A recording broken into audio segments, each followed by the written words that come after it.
The story begins with a man who was no ordinary traveler. He was a black executive, a man who had worked hard all his life to earn his place at the top. From a young age, he had faced challenges, doubters, and barriers, but he never gave up.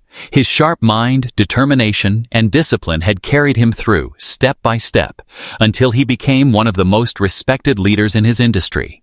People admired him for his intelligence, his professionalism, and the way he always carried himself with dignity. On this day, after a long week of meetings, presentations, and negotiations, he was finally boarding a first-class flight. For him, this wasn't about showing off luxury. It was about comfort after endless hours of hard work. First class was a space where he could rest, eat well, and prepare himself for the next set of responsibilities waiting for him. As he walked through the airport, people noticed him. His style was sharp, his confidence steady, but he wasn't the kind of man who flaunted his success. He believed respect was earned, not demanded. When he entered the first-class cabin, the crew greeted him with polite smiles. He gave a small nod, quietly taking his seat by the window. The seat was wide, the air smelled of leather, and a soft blanket rested neatly on the armrest. To any outsider, it looked like he had everything a traveler could want. But for the executive, comfort wasn't just about the seat or the view. It was about being treated fairly, with the same respect as every other passenger. He placed his briefcase neatly by his feet and pulled out a notebook. Even on flights, he liked to jot down thoughts, business strategies, or quick reminders. Work had become part of his life's rhythm, but he balanced it with calmness. He didn't bark orders at assistants, didn't throw his weight around. His strength was in his quiet presence. Other passengers, sometimes not, iced this about him. There was something about the way he carried himself, a quiet authority that didn't need to be shouted to be seen. The flight attendants walked around preparing for takeoff. He observed them with his usual attentiveness, nodding politely when they passed by. To him, respect was something you gave to everyone, whether they were CEOs or waiters, presidents or cleaners. That was how he had been raised, and that was why so many people admired him outside the boardroom. As the engines roared and the plane lifted off the ground, the executive leaned back, finally allowing himself a moment of rest.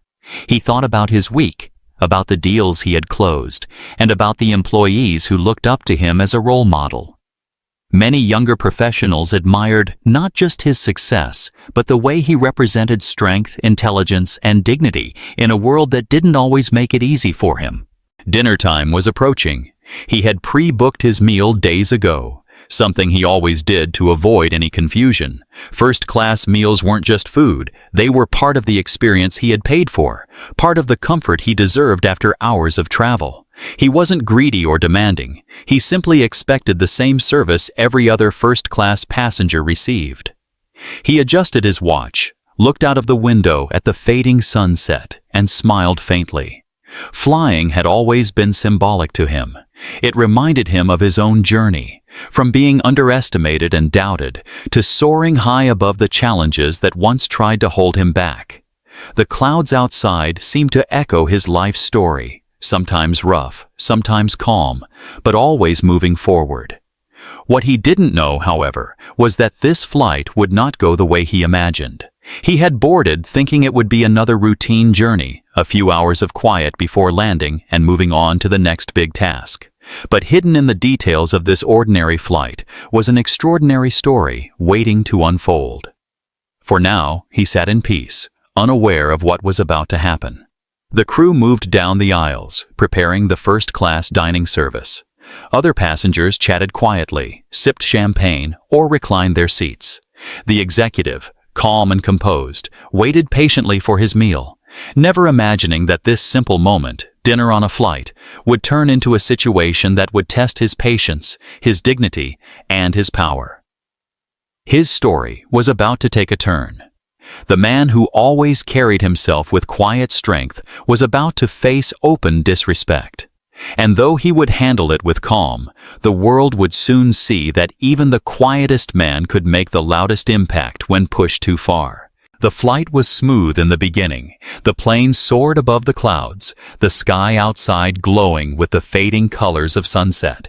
Passengers in first class relaxed, sipping on wine, scrolling through tablets, or watching movies on their large screens. The atmosphere was calm and comfortable, exactly what one expected after paying for luxury. The executive sat quietly in his seat, his posture straight, his face calm. He wasn't the kind of man to make noise or attract attention. He had his small notebook open, writing down ideas for his next project. Every now and then, he glanced out the window, enjoying the peaceful view. He had traveled many times before, but he always appreciated the small comforts of first class, meals served with care, service offered with respect, and a chance to breathe after long days of work. As the attendants began preparing the dinner service, the scent of warm food drifted through the cabin. Plates were carried out, glasses refilled, and passengers began receiving their pre-ordered meals.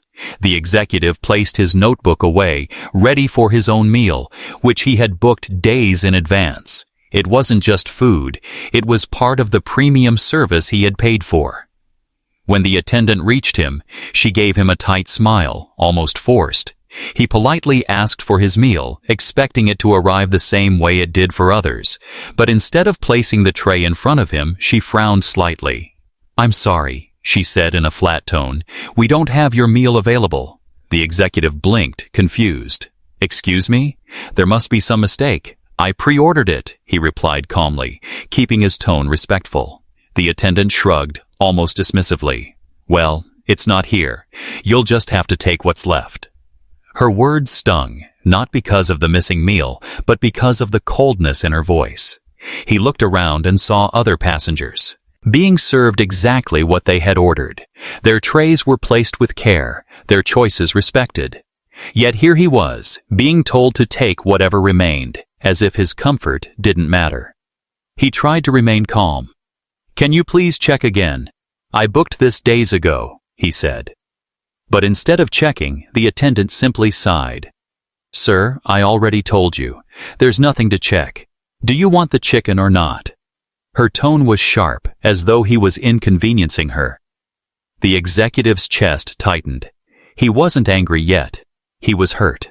He noticed the subtle difference in how she treated him compared to others. Passengers nearby received polite smiles, gentle voices, and small apologies if something was delayed. But with him, there was no effort, no respect, just dismissal.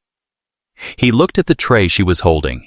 It wasn't what he had ordered, and it wasn't what he had paid for. But more than that, it was the attitude, the suggestion that he didn't deserve the same care as everyone else. Slowly, he shook his head. "No, thank you," he said quietly, and the attendant walked away without another word. The humiliation grew heavier as the minutes passed. Around him, the clink of cutlery and the quiet laughter of passengers filled the air. Everyone else enjoyed their meals, while he sat alone, his tray table empty. It wasn't the food he missed. It was the dignity of being treated like every other paying passenger. He leaned back in his seat, forcing himself to stay calm. Years of discipline had taught him not to react emotionally in the heat of the moment. He could feel the eyes of a few passengers on him. Some looked curious, others indifferent. But in his heart, he knew they had noticed the difference too. The humiliation wasn't private, it was public. For the rest of the flight, not once did a crew member come back to check on him, to offer an apology, or even to show basic courtesy. They walked past him as though he didn't exist. He asked for water once, and it was placed on his table without a smile, without a word. Each small act confirmed what he already knew. He was being disrespected. The executive sat in silence, his mind working. He wasn't just a passenger. He was a leader, a man who had earned respect through decades of hard work. He had faced challenges far greater than this. But what made this different was the principle. He had paid the same as everyone else. He had followed the same rules. And yet, he was treated as though his comfort, his dignity, didn't matter. It would have been easy to lash out, to demand answers, to raise his voice. Many in his position might have done just that, but he didn't. Instead, he chose silence. Not the silence of defeat, but the silence of a man who knew that his response would come later, and it would be far more powerful than words spoken in anger. He spent the rest of the flight watching, observing. Every detail mattered: the way the crew smiled at others, the way they ignored him, the way they dismissed his presence. He didn't write anything down, but his sharp memory captured it all. He didn't need to argue now. He didn't need to fight in the air. He knew that once the plane touched the ground, his true response would begin. The other passengers finished their meals, relaxed into their seats, and drifted into sleep, but the executive stayed awake, quiet and thoughtful. What had begun as a small inconvenience had revealed something deeper: an attitude, a prejudice, a lack of respect, and he would not allow it to be forgotten. He closed his eyes for a moment, steadying himself. Outwardly, he seemed calm, but inside, a plan was forming. The crew might have believed they could brush him aside, that he was just another passenger, but they had no idea who they had disrespected, and they had no idea what was coming when the plane landed. The cabin lights dimmed as the flight moved steadily through the night sky. Most passengers in first class settled into their meals, enjoying the comfort they had paid for. The sound of cutlery against fine china, the soft laughter of travelers sharing stories, and the clinking of glasses filled the air. It was the sound of satisfaction, except for one man who sat quietly in his seat, his tray table empty, his dignity bruised. The black executive had remained composed when the attendant dismissed him earlier. He had asked politely, he had kept his voice calm, but the sting of being brushed aside still sat heavy in his chest. At first he thought perhaps it had been a mistake. Maybe his meal order had been misplaced. Maybe it was just poor communication. He was the type of man who always gave people the benefit of the doubt before making conclusions. But as the minutes passed, he began to notice things, small details, subtle differences, that told a bigger story. He glanced at the passengers around him. Each one received exactly what they had ordered, served with a smile, and often a soft, "Is there anything else I can get for you?" The attendants leaned in politely, making sure each passenger was comfortable. When a man 2 seats ahead requested a different wine, the attendant quickly fetched it with an apologetic smile. When a woman asked for extra bread, she was given 2 pieces with kindness. Every passenger was treated with care, every passenger except him. The executive folded his hands on his lap and watched quietly. His mind worked like a mirror, reflecting each small action, analyzing each subtle tone. He noticed how the crew avoided eye contact with him. When they passed his seat, their smiles faded. Their tone with him was clipped, almost impatient, unlike the warm tones they used for others. Even when he requested a simple glass of water, it was placed on his tray without a word, like a task to be finished quickly, not a service to be offered with respect. Slowly, the truth began to settle in. This wasn't a mistake. It wasn't about a missing meal. It was about him. Something about the way they treated him carried a message. You don't matter as much as the others. He leaned back in his seat, silent, his eyes fixed on the attendants as they moved gracefully down the aisle. Outwardly, he remained calm, but inside, he felt a mixture of hurt and resolve. He had worked his whole life to reach this place, to sit in first class, not as a guest of someone else, not by accident, but by his own hard-earned success. He had fought against stereotypes, against doubts, against obstacles that many couldn't even imagine, and now, at the height of his career, here he was, still being treated as less. It wasn't the food that bothered him. It wasn't the wine, the bread, or the missing meal. It was the principle. He had paid the same ticket price as everyone else, but he had not been given the same respect. And the worst part was the subtlety. The attendants never shouted, never insulted him openly. Instead, they cut him down with silence, with dismissive gestures, with the absence of care. It was a quiet kind of disrespect, but it was sharp all the same. Other passengers began to notice too. A man seated across the aisle glanced at him more than once, as though realizing something was wrong. A woman 2 seats back frowned when she saw the executive's empty tray table. But no one said anything. That was the hardest part. People saw the difference, but they chose silence. Silence, after all, is easier than confrontation. The executive, however, did not need anyone to speak for him. He had built his life on self-reliance. He knew what was happening, and he knew how to carry himself through it. Instead of letting anger rise, he stayed still, letting the disrespect reveal itself clearly. He understood something the attendants did not. Sometimes the best way to expose a wrong is to let it play out in full view. As the flight continued, the attendants laughed softly with passengers, their voices sweet and warm. But when they walked past his row, their laughter disappeared, replaced by stiff politeness or cold silence. Each time, the difference became clearer, harder to ignore. And each time, the executive felt more certain. This wasn't just poor service. This was deliberate. Hours passed, and the cabin settled into quiet. Some passengers slept, others watched movies. The executive stayed awake, his mind sharp. He replayed the events, piece by piece, as though studying evidence in a case. He remembered the dismissive shrug, the cold tone, the refusal to check again for his meal. He remembered the way they treated others compared to him. And he knew, deep in his chest, that this was not about food. It was about respect. By the time the captain announced the descent, the executive had already made a decision. He did not need to raise his voice. He did not need to argue with the crew. He did not need to demand justice in the air. No, he would act differently. He would act with the same quiet strength that had carried him through his life. The attendants believed they could treat him as invisible, as unimportant, as less. But once the plane touched the ground, they would learn just how wrong they were. For now, he sat still, his expression calm, his silence unbroken. To anyone watching, he looked like just another passenger, but inside, he was preparing. The crew believed the flight was ending, but for them, it was only the beginning of a lesson they would never forget.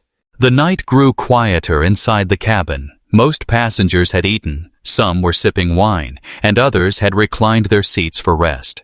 The first-class service, which was meant to feel like luxury in the sky, carried on smoothly for everyone except the black executive who sat in silence, his tray table still empty. He had every reason to feel angry. He had every reason to call the attendant back, to raise his voice, to demand what he had paid for.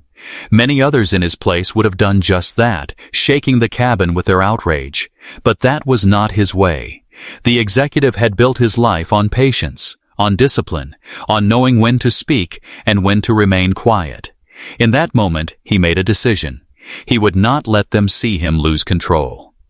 He straightened his back, adjusted his jacket, and folded his hands neatly in his lap.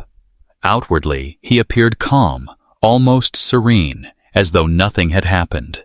To the untrained eye, he looked like any other passenger enjoying the quiet of the flight. But inside, his thoughts were sharp, his memory recording every detail like ink on paper.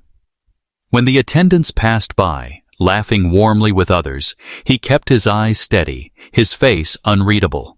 When they ignored him, he did not frown or scowl. He remained still. His silence was not weakness. It was power. It was the kind of power that comes from knowing you don't need to prove yourself in the heat of the moment. He understood something important. Arguments shouted in anger fade, but actions taken with calm precision leave a lasting mark. As he sat there, he reflected on his journey. His whole life had been a battle against doubt and disrespect. He had been the young man told he wasn't good enough, the professional overlooked. Despite his skills, the leader underestimated because of how he looked. Every time, he had risen not by losing control, but by showing strength in composure. This flight was no different. The same arrogance that had tried to dismiss him in the past was showing itself again, just in another form. And as before, he would handle it with dignity. A passenger across the aisle gave him a curious glance. The man had noticed that the executive hadn't been served. For a moment, their eyes met. The passenger seemed almost ready to speak, But the executive gave a faint, calm smile, as if to say, "It's all right." He didn't want sympathy. He didn't want pity. He wanted respect, and respect was not begged for. It was commanded through presence. The hours dragged on. The cabin grew darker, the hum of the engines filling the silence. Attendants checked on other passengers, offering blankets, adjusting pillows, pouring another round of drinks. The executive wasn't approached once. Still, he sat composed, his eyes calm, his mind already forming the steps he would take once they landed. It would have been easy to act impulsively, to confront them mid-flight, but he knew better. He knew that when emotions run high, mistakes are made. If he confronted them now, they might twist the story, claim he was aggressive, or dismiss his complaint as exaggerated. But if he waited, if he carried himself with quiet control, then when the time came, his actions would be undeniable. He closed his eyes for a while, not to sleep, but to steady himself. In his mind, he replayed the incident again and again. The dismissive shrug, the sharp tone, the absence of care, the quiet humiliation. Each detail burned into his memory like fuel for the fire that was building inside. When he opened his eyes, he reached for his notebook. He began jotting down points, simple notes that looked like casual writing to anyone passing by.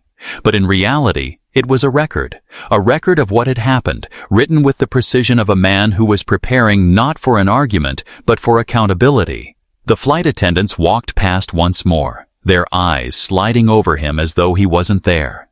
The executive didn't react. He didn't flinch. He simply let them continue believing their behavior would go unnoticed. That was their mistake. They thought silence meant weakness.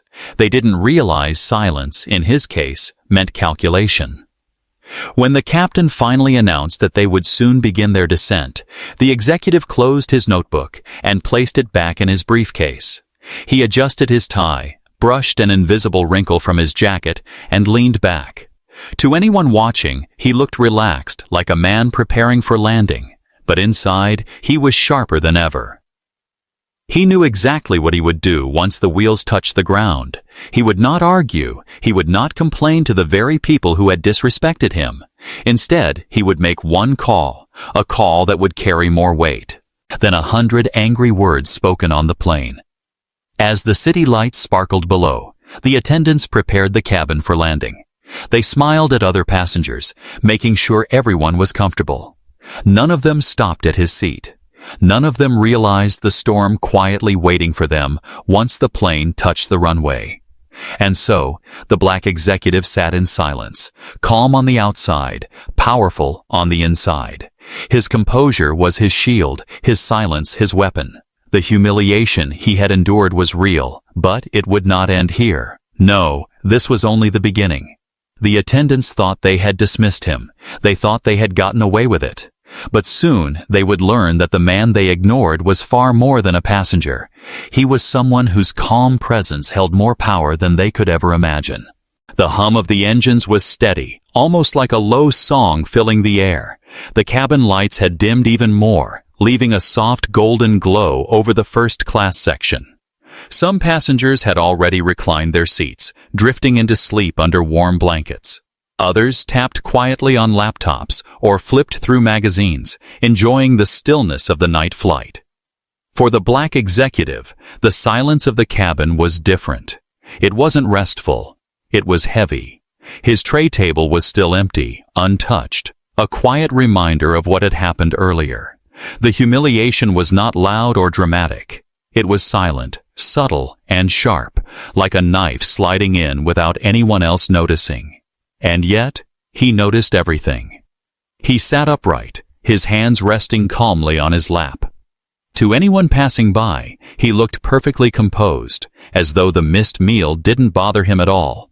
That was the strength of his demeanor. He never gave away what he truly felt. But inside, his mind was sharp, turning over every detail like pieces of a puzzle. He thought back to the moment the attendant had dismissed him, the cold tone in her voice, the way she hadn't even bothered to double-check the list.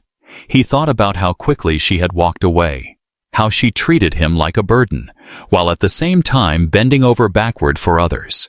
Each memory replayed clearly, like scenes in a movie. The other passengers didn't know the depth of the insult. To them, it might have looked like a simple mistake, a forgotten order, an oversight. But the executive knew better. It wasn't the food he was denied, it was the respect. And respect, in his world, mattered more than anything else. As the flight continued, the crew moved about the cabin. They checked on passengers, offering more wine, more dessert, extra pillows. But never once did they stop at his seat to offer an apology or even acknowledge the wrong. It was as if they had decided he didn't matter, as if ignoring him was easier than admitting fault. Their silence was louder than any words. The executive noticed the small glances from nearby passengers. A few looked at him curiously, perhaps wondering why he hadn't eaten, perhaps sensing something was wrong. One man across the aisle hesitated for a moment, as though he wanted to say something, but quickly turned back to his tablet. A woman a few rows behind frowned when she noticed the empty table in front of him. But no one spoke. And so, the flight went on, a strange mixture of quiet luxury for some and silent insult for him. The executive, however, did not let bitterness show. He had learned long ago that losing control in the face of disrespect often gave the other person power. Instead, he leaned into his greatest strength, composure. He sat tall, his expression calm, his silence unbroken. But silence did not mean surrender. In his mind, he was already forming the plan. He knew exactly who to call, exactly what to say, and exactly how to turn this quiet insult into a loud lesson. The attendants believed they could brush him aside without consequence. What they didn't know was that they had disrespected the wrong man, the kind of man whose voice carried weight in places they could not even imagine. Time passed slowly. The cabin grew colder, the windows fogging slightly as the plane cut through the clouds. The executive closed his eyes for a while, but not to sleep. He was remembering, recalling every word, every look, every gesture. He wanted the memory to be clear, undeniable, like evidence ready to be presented. At one point, another attendant passed by, carrying a tray of drinks. She glanced at his empty table, hesitated for a brief second, then walked on without stopping. That small pause told him everything. She knew what had happened. They all did. And yet, none of them stepped forward to fix it. The silence wasn't ignorance. It was a choice. The executive opened his notebook again and began writing. The scratch of his pen was quiet, but each word he wrote carried weight. He didn't write with anger. He wrote with precision, with focus. This wasn't just a record, it was a preparation. When the plane landed, he would not be shouting at flight attendants in the terminal. He would not be demanding apologies at the gate. No, his response would come in a way they least expected, in a way that would shake their arrogance to its core. Around him, the passengers slowly drifted deeper into rest. The cabin was almost silent now, only the engines humming and the occasional clink of glassware being cleared. For everyone else, it was an ordinary night flight. For him, it was something else entirely. It was a test of patience, of dignity, of how far disrespect could go before justice arrived. The hours dragged until finally, the captain's voice broke through the speakers. "Ladies and gentlemen, we will soon begin our descent." The cabin stirred awake, attendants moving quickly to prepare for landing. Blankets were folded, trays collected, seats adjusted upright. Passengers stretched, yawned, and prepared for the ground below. The executive sat still, his calm composure unshaken. He adjusted his jacket, closed his notebook, and placed it neatly into his briefcase. His face was neutral, but inside, the decision was already made. The crew thought the flight was ending. For them, the flight was about to change everything. As the wheels prepared to touch the runway, the attendants passed by one last time. They smiled politely at others, wishing them a good landing. But when they reached his row, their eyes slid away. No smile, no acknowledgement, no apology, just silence. The executive gave a faint nod to himself, almost like a man who had been waiting for confirmation. He had stayed silent the entire flight, but soon his silence would break, not in the cabin, but where it would matter most.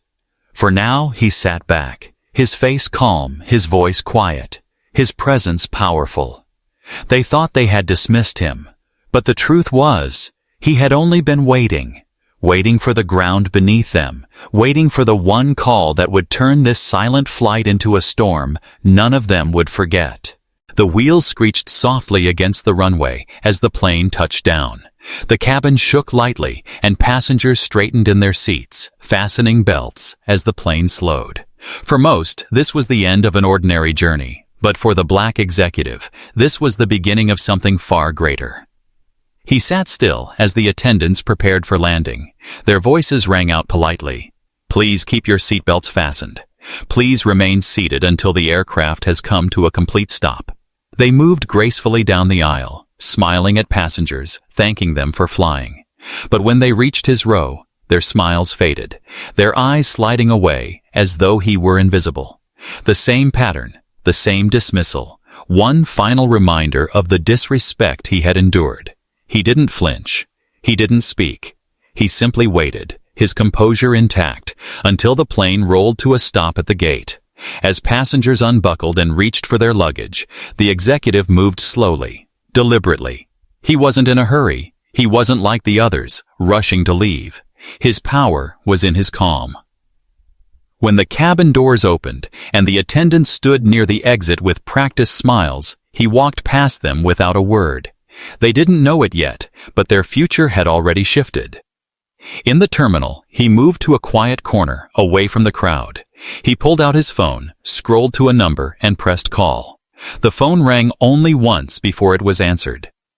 "Good evening, sir," came a respectful voice on the other end. The executive spoke calmly, his tone steady, controlled. "I've just landed. I was on flight 726 from New York. I need you to make a note of something very important." There was silence on the line, the kind of silence that came when someone knew they were about to hear something serious. "The service on this flight was unacceptable," he continued. "I was denied the meal I pre-ordered. But that is not the problem. The problem is the way I was treated, dismissed, ignored, disrespected in a cabin where I paid for the same service as every other passenger. I want the full report pulled immediately. I want the names of every crew member on that flight. And I want this matter handled tonight." The voice on the other end did not hesitate. "Understood, sir. I'll contact operations immediately. Expect an update within the hour." The executive ended the call and slipped the phone back into his jacket. He didn't raise his voice. He didn't make threats. He didn't need to. One call was enough. His voice carried weight in places most people couldn't reach: boardrooms, executive offices, and the highest levels of corporate decision-making. He wasn't just another passenger with a complaint. He was someone who had built alliances, earned respect, and carried authority. While other passengers rushed out of the airport, dragging luggage and waving for taxis, he walked calmly toward the exit. To anyone watching, he looked like just another businessman finishing his journey. But in reality, his single phone call had already set in motion a chain of events that would shake the airline staff who thought they could treat him as invisible. Back in the airline's headquarters, phones began to ring. Managers were pulled into late-night meetings. Emails were sent marked urgent. Flight 7226 was under review. Reports were pulled. The manifest was checked. Names of the crew were listed. Within minutes, what had seemed like a quiet flight turned into a red alert case being discussed at the highest levels. Inside the mansion of silence that had been the airplane, the attendants believed their work was done. They believed the passenger they ignored would simply vanish into the crowd, just another forgotten face. But now, their names were written down, their actions under investigation, their behavior exposed. The executive didn't wait for updates that night. He didn't need to. He knew the call was enough. He had done this before, not for himself, but in his business. Correcting wrongs, enforcing accountability, making sure those in positions of service remembered what service truly meant. He knew the process had already begun. He knew that by morning, those who had dismissed him would face consequences they never imagined when they smirked and walked past his empty tray table. As his car arrived and he slid into the back seat, he finally allowed himself a moment of quiet reflection. He thought about how easy it would have been to explode on the flight, to raise his voice, to confront them then and there. But that would have achieved little. They might have dismissed him as just another angry passenger. Instead, he chose silence until the right moment. And when that moment came, one call was all it took. The driver glanced at him in the mirror. "Good flight, sir," he asked casually. The executive gave a small, thoughtful smile. "It was enlightening," he replied softly. As the car pulled away from the airport, the city lights reflecting on the windows, he leaned back in his seat. The humiliation he had endured, and in the air no longer weighed on him. He knew the balance of power had shifted. The crew thought they had the final word when they dismissed him, but in truth, the final word belonged to him. And it had already been spoken, quietly, over a phone call that would soon change everything.